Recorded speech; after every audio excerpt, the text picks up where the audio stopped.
to the Independent National Electoral Commission for inviting the European Union to observe these elections, and I'd like to also express my gratitude to all our Nigerian interlocutors for the warm welcome that we have received throughout the country. This mission was deployed on the 11th of January and with the arrival of 11 core team members. The European Union's election observation mission also consists of 40 long-term observers. On election day, our mission was reinforced by short-term observers recruited from the diplomatic community who are well represented here today, as well as my colleagues from the European Parliament. Altogether, our team is composed of over 110 observers, representing citizens from 25 EU member states and from Canada, Norway and Switzerland. I would like to thank the delegation of the European Union located here in Abuja, European Union member states, as well as Canada, Norway and Switzerland, EU institutions, as well as international organizations participating on or contributing in any way to our mission. I'd also like to express my appreciation to my colleagues from the European Union Parliament, in particular my friend and colleague Mrs. Evan Inchier, who is the head of delegation, and thank you for all of your excellent cooperation. Ladies and gentlemen, on Saturday, Nigeria went to the polls for the 7th time since the restoration of democracy in 1999.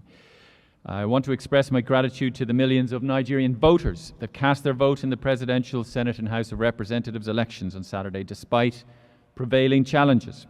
I commend the commitment and determination of voters, especially of the youth who have contributed hugely to the democratic process. Today, the election process is far from finished. The mission is now only in a position to comment on observation undertaken to date, and we do not comment on the ongoing collation in a substantial way. The following remarks are therefore preliminary in nature on the process observed so far. So let me start with a summary of the main findings of our observations.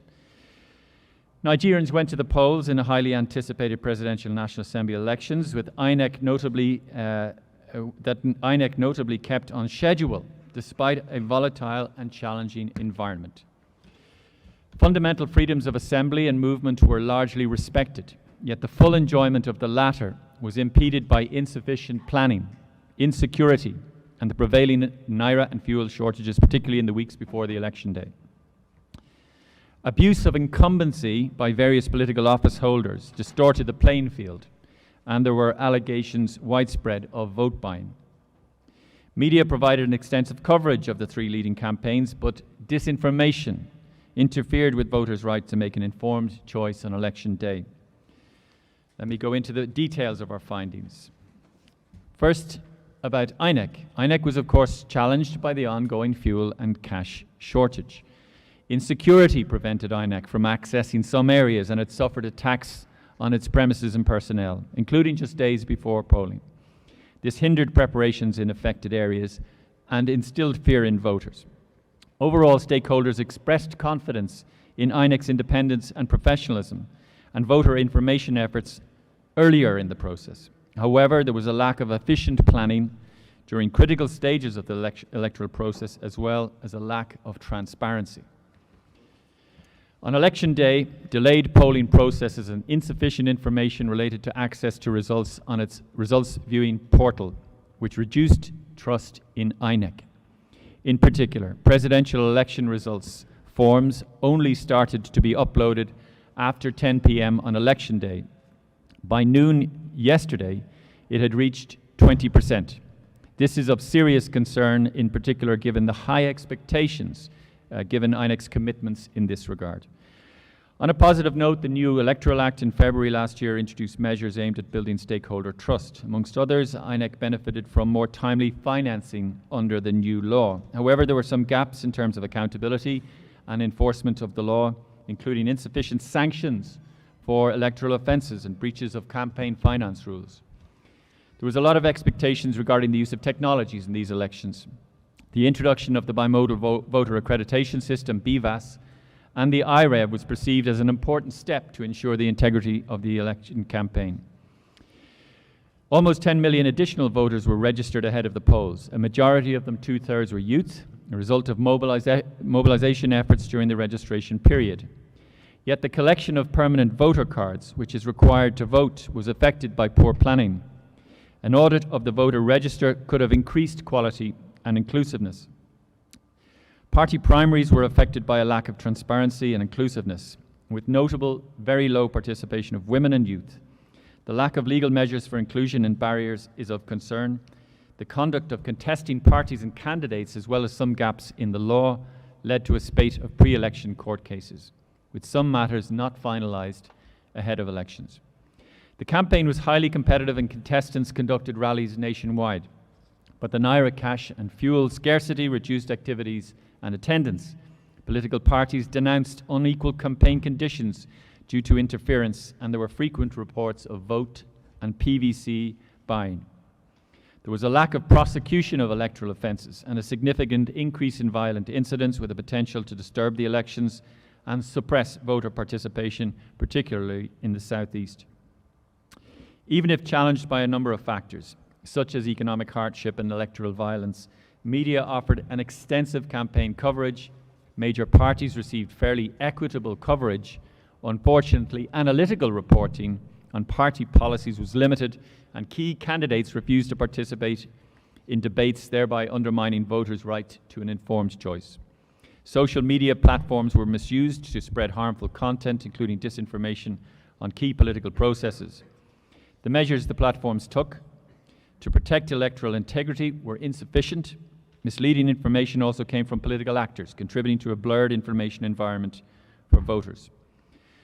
On a positive note, online and offline media joined forces with civil society and fact-checkers to safeguard the integrity of the pre-election information environment.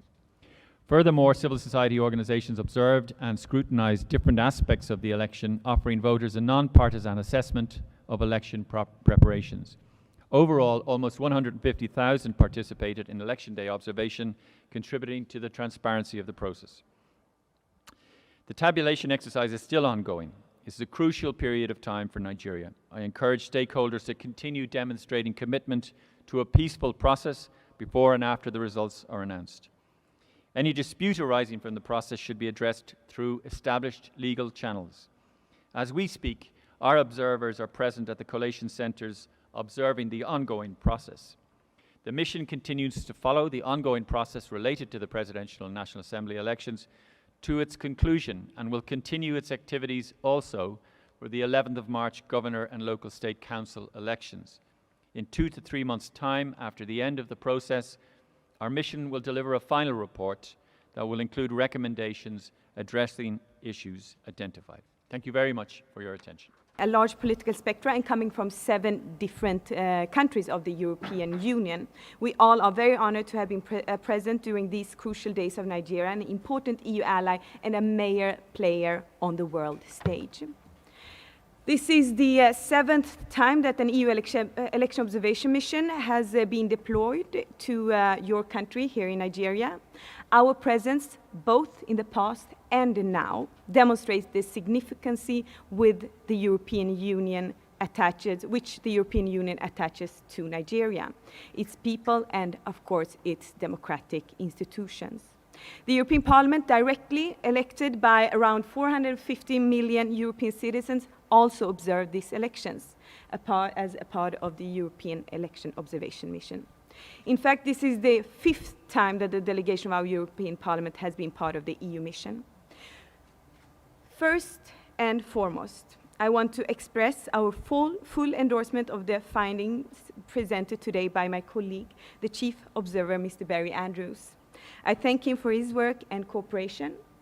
I would also like to express my thanks to the Nigerian authorities for the invitation to observe the elections and support provided to us to conduct our mission. In the past days, we have met with the Foreign Minister of the Federal Republic of Nigeria, the Chair of the Independent National Electoral Commission, the INEC, the President and judges of the Court of Appeal, religious leaders, civil society organizations, and media representatives. We would like to express our gratitude to them for having made time for us. These are the first elections which have been organized under the 2022 Electoral Act. This includes the increased use of technology, and most of our interlocutors prior to the election day welcomed as facilitating the reinforcement of the electoral process.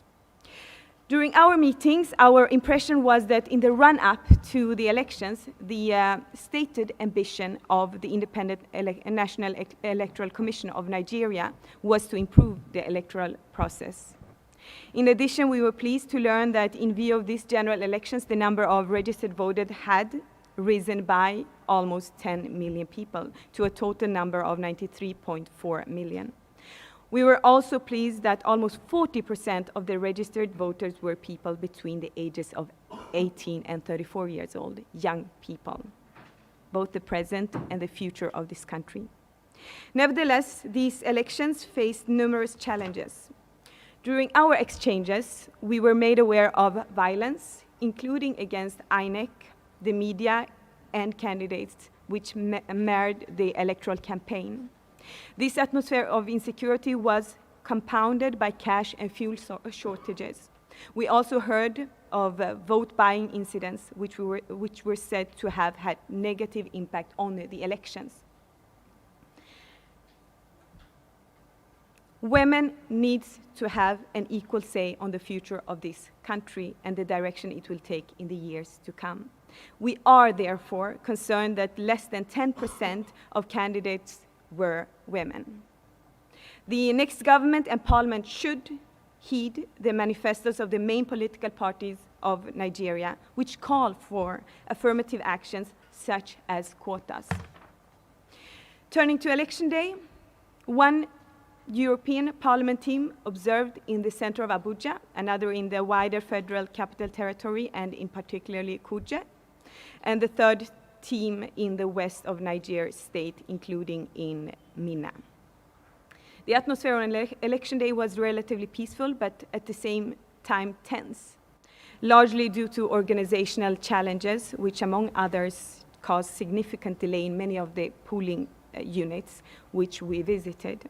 Moreover, on the basis of our observation, promises of facilitating the voting of people with disabilities were not fulfilled. Better preparation of the election day and a longer voting period, but also more systematic and comprehensive training and information, both of polling officers and voters, as well as simpler and clearer rules on the procedures to follow, could have contributed to reducing much of the problems and resulting tensions. This being said, I would like to extend our sincere thanks to the polling unit staff. Many of them were young people. With goodwill, they did their best to ensure that the election day proceedings ran as smoothly as possible under the circumstances. Above all, I would like to express our admiration for the civic spirit and the enthusiasm shown by the people of Nigeria, who went to vote, as well as their commitment to democracy. I would also like to commend the positive role which security forces played in the polling units which we visited. However, we cannot ignore the substantial number of citizens who did not cast their votes. Nor can we ignore the fact that in some cases during our observation, more transparency was necessary during the counting of the vote. To avoid repeating the statement of our chief observer, I would like to focus on the follow-up to the elections and send a message to the leaders and people of Nigeria. I encourage you to continue demonstrating to the world Nigeria's commitment to a peaceful outcome of the elections and to national unity. We, the 7 members of the European Parliament, condemn those who have incited, supported, or condoned violence in the past weeks. Any disputes regarding the electoral process should be addressed peacefully according to the established legal procedures. The people of Nigeria must be reassured that their trust and hope in these elections and the democratic process as a whole shall be respected. Finally, I would like to reaffirm that EU, as a key partner of this country, will continue supporting Nigeria and its people. The European Parliament, in particular, is committed to enhancing its cooperation with the next government and Parliament in the months and years to come. We believe that this cooperation should and must include accompanying the process of implementation of the EU mission recommendation, as well as the process of adoption and enactment of the necessary reforms. Thank you for your attention. For the Nigerian authorities to determine the way forward. If there are challenges that we identify, it is down to the Nigerian authorities to make their decision about how they wish to proceed with those matters. I want to thank you for your cooperation, for other civil society organisations that, as I mentioned in my opening remarks, provided us with a very warm welcome and with clear information which helped us to form the assessment that we're sharing with you today. I obviously attended a number of polling units on Saturday, as did many of the people in this room, and in fact there were 150,000 observers across the country. We had over 100 associated with this mission, and we base our assessment on the observations received from all of the polling units, and by also cross-checking with other domestic and international observers. We, of course, have, as I pointed out in my opening comments, noted that the election was peaceful in most instances. We noted that the technology worked in many instances, but we also noted that expectations as the way the technology would transform the transparency of the election, those expectations were not met in a significant number of cases. The operation of the BVAS machines was not, it was significantly impaired in certain areas. We noted the operation of IREV during the course of the evening wasn't what was expected.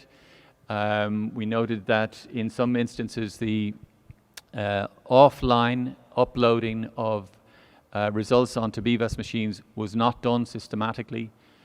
So there were other issues that we noted, and but we don't do them on a polling unit per polling unit basis. We simply did it across all of the observations that we obtained across the entire country. As regards making a difference, each election observation mission stands on its own merits, so we deployed here in early January and we began our process then. Nevertheless, our methodology means that we come back sometimes within 3 or 4 years to examine whether or not the previous missions' conclusions and recommendations are leading to actual implementation. And the previous mission came back a year ago and examined the 30 recommendations and found that 13 of them were already implemented or partially implemented, which is, I think, indicative that we do make a difference, that our efforts serve to deepen the roots of democracy here in Nigeria, and we think it's the investment of time and expertise of our core team, our long-term observers, is appreciated, and if there is criticism, it is received in the spirit in which it's given, which is a mutual respect and an insistence on standards of democracy, which Nigeria already aligns itself to, and the standards that are contained in legislation here in Nigeria. We first of all, we acknowledge that INEC had to conduct this election in very challenging circumstances, and we are very conscious that the Electoral Act provides a very important legislative basis and framework that instilled a lot of trust in INEC in the run-up to the election from political participants and encouraged many people to take part. However, the publication of figures in relation to permanent voting cards and how they had been distributed across polling units was not made available. The information about the distribution of permanent voting cards across states was made available very late in the process, so that it was very difficult for civil society and members of the public here in Nigeria to verify or in any way audit the accuracy of those PVC numbers. And clearly that goes to the transparency of the election, and it is an area which we have noted in our preliminary statement. I'll just mention I'll let Evan speak to the question that was directed to her on security in due course. But on visa bans, the mandate of this mission is very clear. It doesn't fall to us to make any comments about visa bans or sanctions of any sort. We're here simply to observe the mission. That's a matter for the European Union, the European Council. We are aware that other jurisdictions have made those calls, but it doesn't fall within the mandate of this mission whatsoever. It would be considered an interference in the process. We're here simply to do that, and that's what has engendered a high degree of trust and credibility on the type of findings, conclusions and recommendations that we make. So I'll hand over, Evan, if you want to address the question about security. the statement, we of course condemn all kind of violence that have taken place. And we also call on all actors to adhere and respect the rules that are in place, and in any case of any disputes, that all disputes are sorted out through legal procedures. So this is our call on all actors in Nigeria, that all disputes should be sorted out through legal procedures, and we hope that everybody will respect and adhere to that. Thank you. Well, when we carry out an electoral observation mission, we don't compare with previous elections or with other countries. We start afresh from the time that we are deployed here in Nigeria. And so we have obviously taken note of the violence that's been going on. Some of it has suppressed voter turnout, and that's a very serious issue around the inclusiveness of an election, and we have taken note of that across the country, and it has been an issue. There have been many instances in which the election took place in a very peaceful manner, but I think what we have to point out is that where an electoral offence takes place, it is down to the state authorities to investigate that.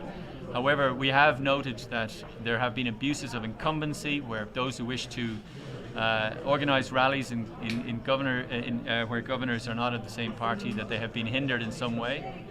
We have seen instances in which there have been intimidation, and therefore we took note of these issues, and these fall well short of international standards that Nigeria has set for itself. And we would encourage these cases to be prosecuted, because impunity it discourages people from taking part, and this is not up to the standards of inclusivity that we want to see in these elections. How would you react to the pockets of violence, seeing that most of the presidential candidates actually signed a peace accord before the elections, and of course they wouldn't go ahead to carry out these attacks if they're not set by their leaders? So please speak to that. Yes, well, there was 2 peace accords, in fact, and as you rightly note, there was a peace accord last week, and the sentiments of that peace accord are something that we would fully echo in the European Union, and we want to see political participants making very clear statements and not tolerating the type of intimidation that was going on in certain places. And our observations were that there was intimidation going on, and that it was intended to suppress voter turnout, and that's a very serious issue, and it falls well short of the standards that Nigeria sets itself. But there should be very clear pathways to prosecution for those who carried this out. There should be very clear provisions within the Electoral Act about electoral offences and intimidation of this sort. So we would take note of that, and we will be part of the final report and conclusions and recommendations that we'll make at the end of this process in a few months' time. Okay, my question is on the process that you monitored so far. Are there recommendations for Nigeria on how you think the process needs to be improved? So this is a preliminary statement, I think you're indicating, and therefore we're able to make initial observations, but we don't make conclusions and recommendations until the end of the process. So as an observation mission, we will still be here for the governorship elections, and I think it's really important that we stay here for the long haul, that we came here in early January, and that we do our best to try to bring in all of the voices of the stakeholders, civil society, the judiciary, the security services, the political participants, and that has helped us to make those observations. But it is too soon to make recommendations. Nevertheless, it's fairly clear that some of the technology did not operate in the way that was hoped for, that the degree of planning that went into that was not adequate, that the training for some of the staff that were working in polling units was not up to standard, and that opportunities were missed by INEC to ensure that that planning was properly in place. They are observations that we've made at this point. We're very conscious of the fact that collation and tabulation is continuing, and our staff continue to carry out the process of observation, and will continue to do so for the next few weeks. So it's very much a methodology that is very robust and is credible, the way we work, and we hope that therefore the conclusions that we arrive at are well received by the Nigerian authorities.